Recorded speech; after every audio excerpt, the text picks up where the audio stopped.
El meu pare, ja molts anys enrere, va fer de geganter, també. Dos anys, molt poc, perquè llavors no hi havia gent i tothom havia de fer el que podia. Va començar a fer la Patum infantil, 58, va començar a fer la Patum infantil. Llavors, el 1961, va fer les caretes del Patum, les grans, que encara ara les estem fent. Les abans del meu pare eren fetes amb guix, i trossos de guix, i molt més guix que cartró i alguna cosa així, sí, d'aquelles eren diferents que aquestes. Aquesta carota la tires a terra i no li passa res. Si aquelles de guix ja les tinguéssim a la plaça, que davant les has de recollir a terra, s'entrenxarien bastantes, perquè no eren fortes com són aquestes. Ja feia anys que deia, aquestes caretes no, aquestes carotes no, tard o d'hora petaran, perquè no s'espallaven, i ell ja les havia d'arreglar i les havia de fer, i ell començava de posar draps i cola i cosa perquè quedessin més fortes. Aquelles que arreglàvem i pintàvem, ja les anàvem fent cap aquí. I un dia va dir, bueno, jo vull fer un mollo, va fer un mollo, va escorpir un mollo de fusta, que s'assemblés una mica amb la carota que hi havia, i va fer el seu invent. I quan la va tenir feta, li va muntar les batlles, li va deixar arreglada i se'n van aquí a l'Ajuntament, que hi havia el Joan Noguera. I li va dir, he fet això. Coi, molt maca. Diu, sí, ja ho crec. Diu, i és forta. Diu, sí, ja ho veuràs. Va sortir al balcó de l'Ajuntament, del tavall de la plaça.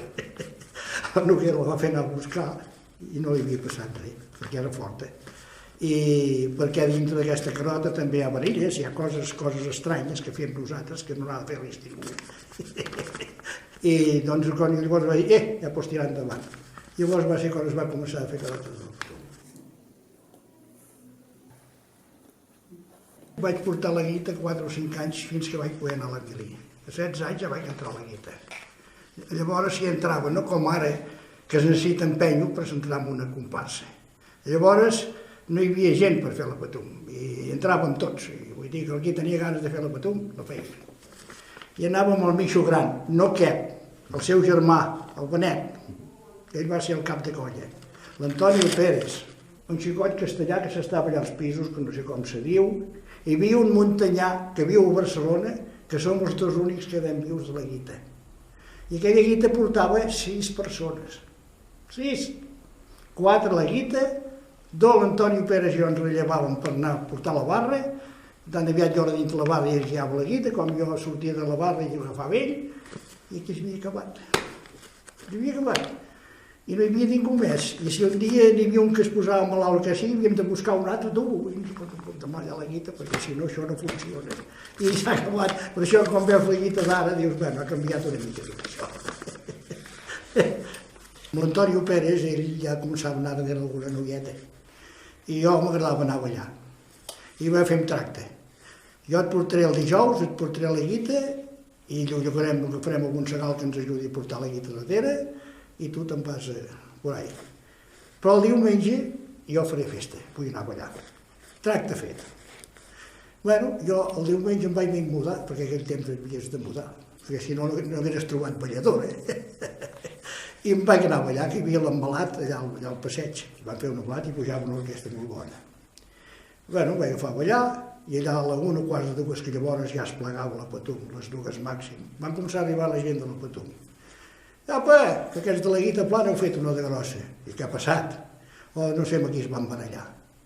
I per comptes de portar la guita a Sant Francesc, que la portàvem, perquè ja era el diumenge que es plegava i tot el trastrí anava a Sant Francesc, la van deixar al mig allà arrambada, allà a la paret, i ja us espavilareu i van marxar. Bueno, el diumenge a sobre, al dematí anàvem a cobrar, que ens pagaven, ens donaven 100 pessetes per tots els dies. Cada un. La guita cobrava 600 pessetes. Bueno, nosaltres cap a cobrar. Arribem a l'Ajuntament, jo porté a dir, qui sou vosaltres, de la guita grossa? Diu, doncs aquest any ja heu cobrat, ja podeu marxar. Bueno, llavors feien prou cèntims, perquè de cèntims no en teníem pas gaire, saps? Anàvem just tots. I bueno, cap a casa, l'alcalde, quan va passar comptes, va trobar que li sobraven 600 pessetes. Això era portar els comptes ben nets i ben clars, no? I va dir, ei, què és això de les 600 pessetes que sobren aquí? Devia passar els comptes de Corpus o alguna cosa d'aquestes. O diu, els de la guita que van fer les bestieses i no els vam pagar. Diu, doncs ara els aneu a buscar, passa per casa i que vinguin a cobrar diumenge. el diumenge a sobre ja ens vaig trencar per cobrar les 100 pessetetes.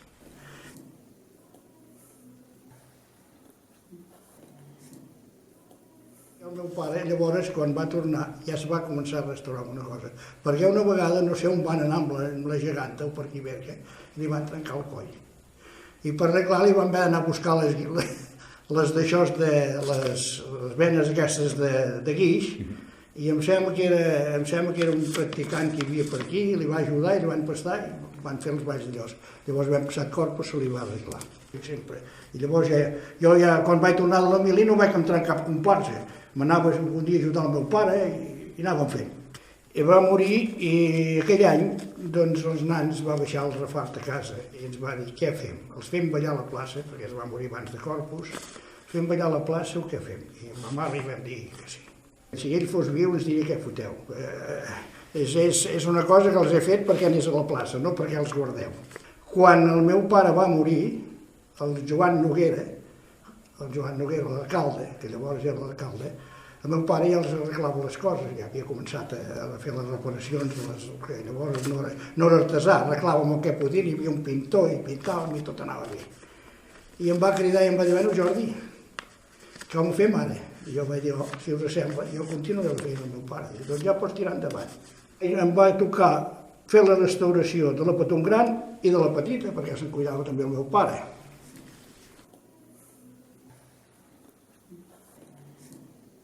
Sí, alguna cosa, però llavors no s'espatllava com s'espatllava ni tant d'això. Havia fet també el Badia Vell, que tenia els dos germans Badia que tenia allà. També havia arreglat coses de la Patum, aquell home. Sí. I de pintors, hi havien passat 3 o 4. L'últim que va passar va ser el Miquel de l'Ajuntament, que aquest vam ser molts anys junts. A 1970 i 71 varen fer els cossos dels gegants. Vam fer el cos, les parts de les cames els van fer de tubo perquè eren de fusta i es trencaven cada dia. I d'aquí en amunt ho vam fer tot nou, menys les mans, i les mans i el cos que agafa d'aquí cap amunt és el pit, un tros de pit i el cos de les gegants. Això va ser en 2 anys. I amb aquesta cosa també m'hi va ajudar el meu company i amic, Rosendo Vilardell. Els cossos dels gegants, ja t'ho explicaré, eren fets com un cove, com un cistell, amb brímecs. I esclar, allò a base de trompades, es trencaven els brímecs i quedava tot desmuntat. I una vegada el Noguera em va fer una trompada amb algun puesto amb el gegant perquè era molt fàcil de fer-ho. I em va dir, vés a veure aquell gegant com està, i quan el vam despullar, escolta, allò era fet que qualsevol dia era baixat tot, perquè esclar, no hi havia, el que feia el cos no hi havia res. I jo li vaig dir, oi, això, diu, et veus capaç de fer els nous? Feia una cosa, bueno, què sí, ho provarem. I ho vam fer, i llavors vaig anar a buscar el Rosendo, que és el que parlo aquí, i vaig dir, Rosendo, m'has de deixar ajudar. Diu, clar que sí, que només faltaria, ja ho farem entre tots dos, perquè un de sol amb aquelles bestiales, ni hasta de baix per gerades no anava bé. I va baixar allà i ho vam fer allà baix a casa meva, allà fora l'hort, a fora l'hort, perquè tenia un localet que tenia 4 eines per treballar. I allà, quan havíem fet, l'havia d'entrar dintre casa i el gegant negre dormia allà a la mateixa habitació que jo. No. Sí, com diu, vaig dir la meva dona, horrible, el sol aquest, que ens vigila. Però jo compte com anava, i el dissabte el traiem allà fora, i mira, anar posant tablerets i anar-li fent el cos. I vam haver de fer una cosa que el que teníem por nosaltres, tant el Rosendo com jo, és que quan tornéssim a muntar els gegants se'ns vingués la roba, perquè no és igual fer un gegant i que facin la roba. Però nosaltres fèiem el cos del gegant i havia d'anar bé la roba. Vam haver de fer una mà de plantilles abans de desmuntar-la i que va baixar la tapa, però en vam sortir, sí, encara hi són. El 1972 vaig fer 4 masses per la Patum Gran.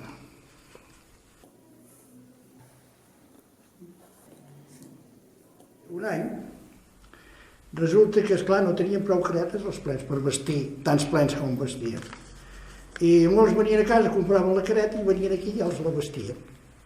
Però això va arribar un moment que n'hi havia tantes que un dia vam sortir a la plaça i ja no hi cabíem. I encara hi havia el Pep dels plens poder n'hi havia 120 o 125, i clar, llavors saltàvem a la plaça Gran només. No saltàvem pas la petita com ara que em porten uns quants a baix. I quan vam veure això, que hi havia l'Agustí de Cal Ros, d'alcalde llavors aquell any, i amb el Ramon Sobrevís, el seu fill, i jo, vam pujar a veure l'Agustí, vam dir, Agustí, si tornem a sortir els plens que tenim a baix, hi haurà alguna garrotada perquè els plens ja es picaven entre l'altre, perquè no hi cabien, era massa els plens. I llavors va ser com va dir, vinga, obrim la plaça de baix, i sempre més s'ha quedat aquesta plaça, que n'hi posàvem 20 o 25, perquè que descarreguessin una mica de dalt. I aquí es va acabar la història dels plens. I llavors, quan vam fer una reunió, vam dir 100 i prou. I ara només hi ha 100 caretes i sacs, 200 caretes a baix. Se'n vesteixen 200, 100 pel primer i 100 pel segon. Quan jo restaurava les coses del Patum, com que aquí dalt no hi tenia feina sempre, si no passava bé, m'anava baix als plens i em cuidava de les caretes, posar-les bé, perquè no es fessin malbé. Si quan havia passat tot hi havia una despallada, me l'enduia al taller i també l'arreglàvem. I quan van entrar a la democràcia, que va entrar el d'allòs, el Carreras, que es va cuidar de la Patum, va agafar el Rosendo, que tots dos amb el Rosendo eren per baix. I va dir, bueno, tu Rosendo, diu, se m'has de cuidar dels fuets, perquè això és un... Baixaven els fuets i això. I quan he entrat jo, tu et cuidaràs dels fuets. I el Rosendo va dir, ei, pare Carlo, jo sol no, I diu, bueno, busca't un altre. I el Rosendo em va dir, tu Jordi, com que tens estona, m'ajudaràs, com que el Rosendo i jo tota la vida havíem anat junts. I diu, sí, ja ho crec. Dic, bueno, ja t'ajudaré. Però va resultar que el Rosendo, per desgràcia, es va morir. I vaig quedar jo baix. Però abans que es morís el Rosendo, el Pep Sobrevies, perquè nosaltres vam fer un bono, anàvem diferents dels altres, amb els fuets de la Patum, saps? I el Pep Sobrevies un dia ens va dir, bueno, fa molt temps que correu per aquí baix, poder que entreu a la plantilla. Dic, entrem a la plantilla. Però jo, entrar a la plantilla, no vaig vestir mai plens. Em cuidava de les caretes, de donar els fuets, d'entregar el gènere allà dintre, bueno, el matxaca d'allà. Sí, el matxaca, això era.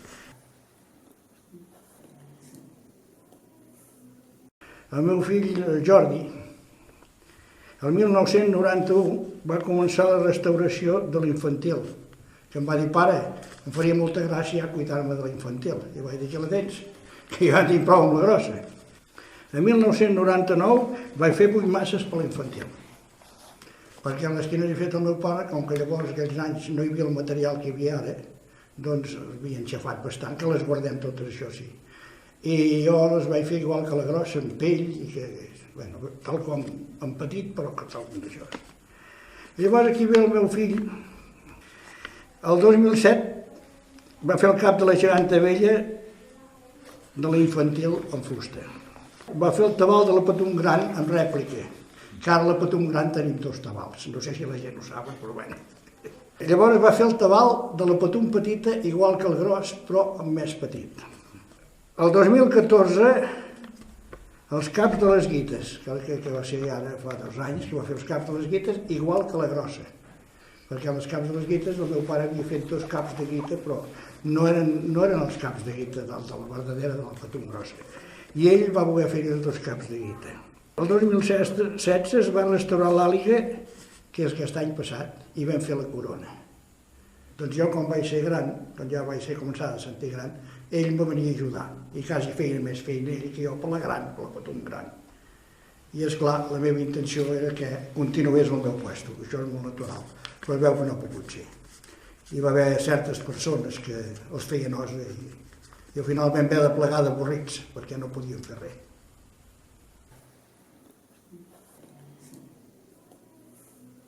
Aquí hi ha una cosa que els restauradors ara del Patum Petita és el meu fill, és l'Ernest Ferrer, que el seu pare ja havia pintat la Patum infantil, i la meva jove l'Eva, són els 3 que escollen d'arreglar les coses. Això, doncs, totes aquestes coses de la Patum infantil, us he de dir que des que es va formar la Patum infantil, les reparacions de la Patum infantil sempre han anat a càrrec de la família Camps. l'Ajuntament s'ha cuidat de pagar el natural, la música, l'esbenar, alguna de vestits, tot això. Però arreglar les coses de la Patum, que s'espatllen més que la gran perquè ensegem 15 dies, tot ha anat a càrrec nostre.